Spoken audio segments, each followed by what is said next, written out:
Last September, when the first tents went up just blocks from Wall Street, it was hard to imagine a fledgling stand against economic inequality would eventually ricochet worldwide.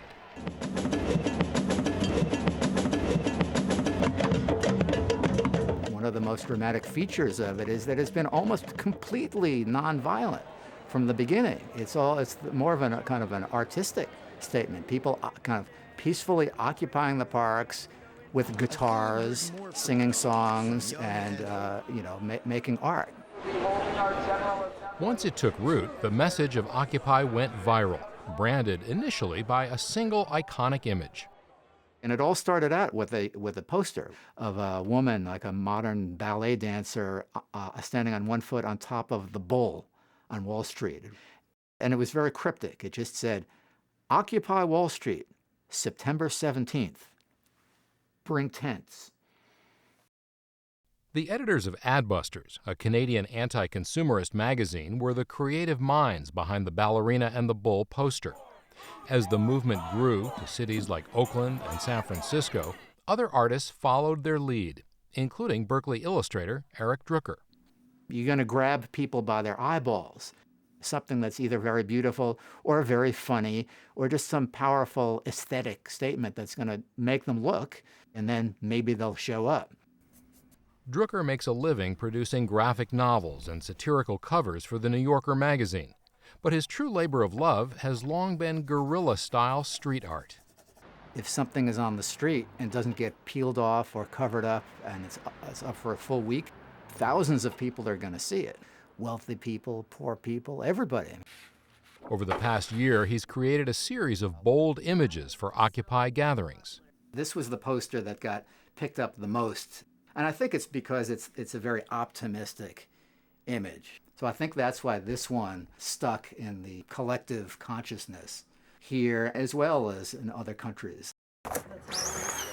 Like Eric Drucker, Oakland artists Jesus Barraza and Melanie Cervantes have long had a passion for art that both agitates and inspires. This is the translated version into Spanish, but the initial version that we did said "Foreclose on the 1%," and it was done for an action here in Oakland. Even before Occupy, the two were making screen prints to promote a variety of causes in a style firmly rooted in Chicano poster art tradition. Heroic portraits of everyday people are a recurring theme in their work. This is the first design that we did in relationship to the emergence of Occupy, and it was in response to the lack of people that look like my dad and other people of color. It says, "We are the 99%. I'm blamed for the economic crisis, but what about the Wall Street banks?" Since last summer, we've probably produced and given out something like 3,000 posters. In a development most activist artists couldn't have imagined, their work is now lining the halls of a major museum. It's part of an Occupy art exhibition.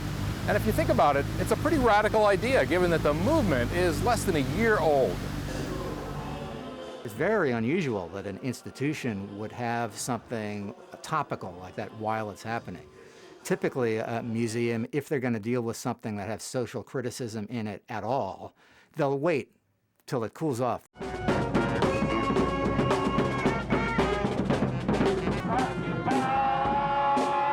The inspiration for doing the Occupy Bay Area exhibition was seeing the strength of the political posters that were coming out of the Occupy movement. We were very conscious of wanting to show a lot of different styles, a lot of different approaches. Some are very conceptual and minimal, like the one with the pie that says, "Occupy everything." Then others are just very personal illustrations that are very subjective, and there's an intimacy to the image.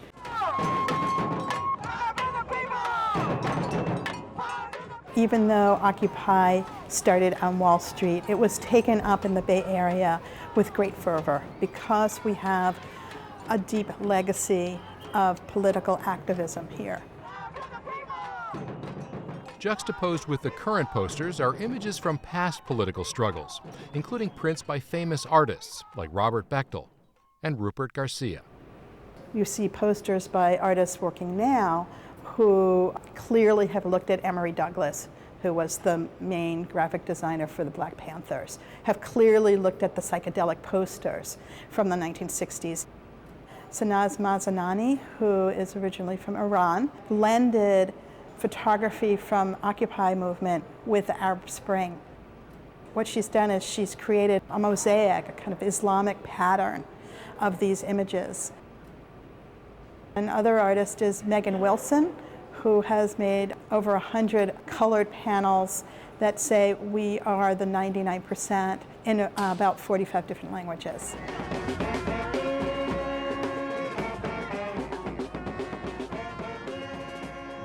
It is kind of like this question of like, how do you reflect as you're still moving? Like we're so action oriented that we don't take time to really understand, what's worked. What posters did we create that actually moved people, that made them feel connected, that made them get involved?